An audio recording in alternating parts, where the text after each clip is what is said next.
बनावटी मजनू तो लाखों मिलेंगे, लेकिन असली मजनू जो कटोरा भर खून दे सके वो तो बिरला ही होता है। यहां भाव ये है कि एक बार लैला ने सुना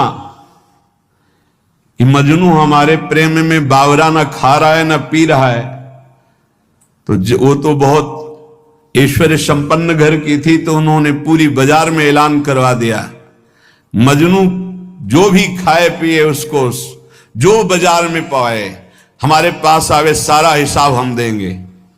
ये ऐलान जब सुना तो लाखों मजनू तैयार हो गए, कोई जलेबी पा रहा, कोई दही पा रहा, तो हर दुकान से हजारों लाखों का बिल, और ऐसे सैकड़ों दुकानों से वो तो आदेश कर दिया था, सबका हिसाब हो जाता। एक दिन प्रार्थना की खजांची ने कि करोड़ों रुपया जा रहे हैं महीने में मजनू की सेवा में, तो उन्होंने कहा मजनू और करोड़ों रुपया, अरे वो विरह में कुछ खा ही नहीं सकता तो कैसे करोड़ों रुपया। बोले लाखों मजनू तैयार हो गए हैं, ठीक है, असली मजनू की पहचान कल हो जाएगी। बोलू लैला मिलना चाहती है मजनू से अमुक मंच पर। अब तो जो देख भी नहीं पाते थे वो भी जो मजनू बने हुए रबड़ी रसगुल्ला वाले मजनू थे वो सब आ गए।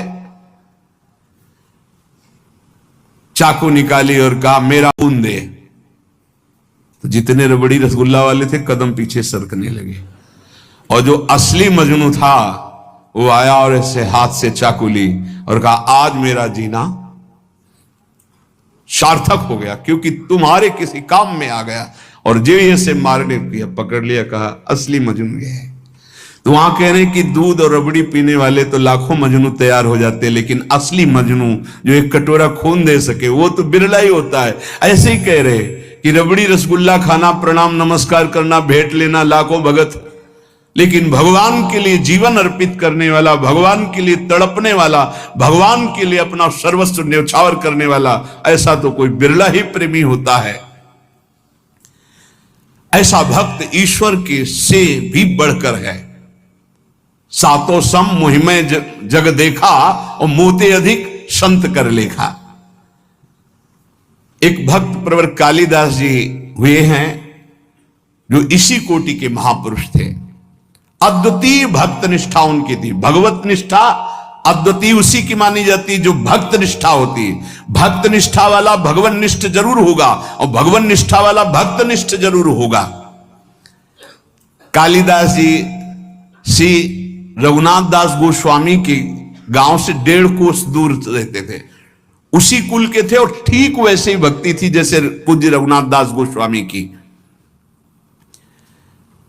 भगवान नाम में इनकी इतनी निष्ठा थी कालिदास जी की, उठते बैठते सोते जागते खेलते हंसते बात करते हर समय इनकी जिह्वा पे नाम चलता रहता।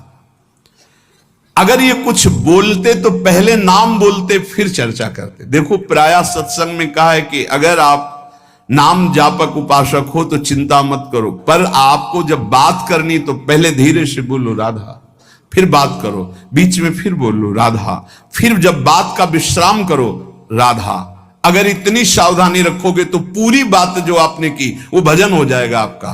कोई कार्य प्रारंभ कर रहे हैं राधा, कार्य के बीच में बोल लो राधा राधा, कार्य के समापन में बोलो राधा, और वो कार्य समर्पित, वो भगवत प्राप्ति करा देगा। आप बात को पकड़िए। वो किसी बात को बोलने के पहले नाम बोलते थे। वो भगवत नाम के बिना तो बोल ही नहीं सकते थे, पहले बोलते थे राधा। ये भक्ति की पहचान है। विभीषण जी जब उठे तो राम राम राम, हनुमान जी ने राम नाम ते सुमिरन कीन्हा, हृदय हरसी कपि सज्जन चीन्हा, ये सन हट करी हो पहचानी साधुते हो लका। ये संत है क्योंकि सो के एकदम उठते हुए बोला राम राम, ये भक्त का लक्षण है। ऐसा सबको करना चाहिए। नींद खुले तो पहले भगवान नाम उच्चारण करते हुए ही पृथ्वी को प्रणाम करके पैर रखना चाहिए। अद्भुत नाम निष्ठा थी कालिदास जी की। बिना नाम के वो बात ही नहीं करते थे, पहले नाम उच्चारण। और ये नाम उच्चारण, नाम में प्रीति कहां से प्राप्त हुई? बहुत सूक्ष्म बात है। इनकी भक्तों में बहुत बड़ी प्रीति थी, इसी से इनको नाम में इतनी प्रीति हुई। अब आजकल कोई बिरला ही ऐसा होता है जिसको किसी भक्त की प्रशंसा सुन के ईर्ष्या ना होती हो, जबकि हमारी भक्ति का स्वरूप यह है कि किसी को सुने कि वो नाम जप कर रहा है, उसका बड़ा यश हो रहा है, वो ऐसा है, तो हमारे अंदर लालसा होनी चाहिए कि इनकी चरण रज माथे पे लगाएं, कभी इनका जूठन मिल जाए, कभी इनका चरणामृत मिल जाए। ये भक्तों की बात थी। हमारे अंदर क्या होता है, अहम प्रधान होता है, तो लगता है क्या है, इतना हुआ, क्या हुआ, वो उससे मात्सर्य और ईर्ष्या प्रकट हो जाती है। ये भगवत विरोधी वार्ता है, अंदर ये बात नहीं आनी चाहिए। जहां वो सुनते कि अमुक जगह भक्त बहुत नाम जापक हैं, तो बहुत धनी थे, पर साधारण वेश में छुप करके जाते कि बिल्कुल ऐसे दीन गरीब बन करके, और उनकी सेवा करते। भक्तों को अच्छे अच्छे पदार्थ खिलाने में उन्हें परमानंद का अनुभव प्राप्त होता।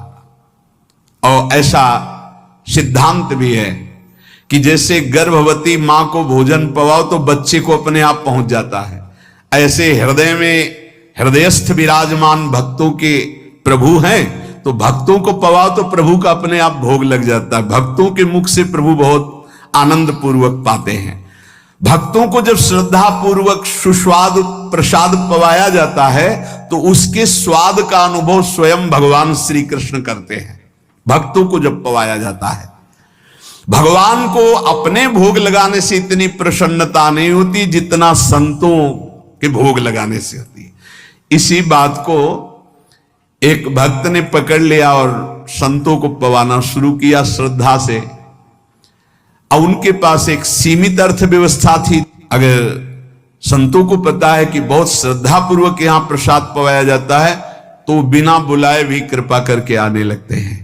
वहां खूब संतों का आगमन होता और बनवा के पवाते। धीरे धीरे संपत्ति राधे श्याम